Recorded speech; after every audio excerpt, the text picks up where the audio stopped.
Welcome to the Learning Pines YouTube. We hope this video helps. You already have the essentials, VS Code and the runtime you need. Now start by creating a project folder and opening it in VS Code. This gives you a clean workspace to work in. Once done, initialize version control with Git init if you want history.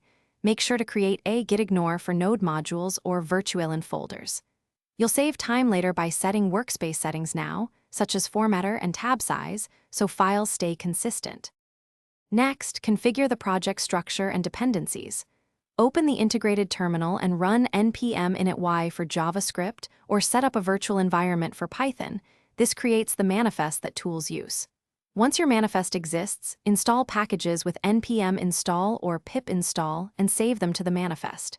Create the main entry file, index.js or app.py, plus a README and basic config. These now run and debug your new project to confirm it works.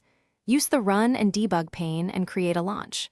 JSON if you need custom arguments or attach settings. This lets you set breakpoints and step through code. Once successful, commit your initial files with git add and git commit. If something breaks, check terminal error messages, confirm the runtime path and versions, and make sure environment variables are set. These are the most common issues and the quickest to fix.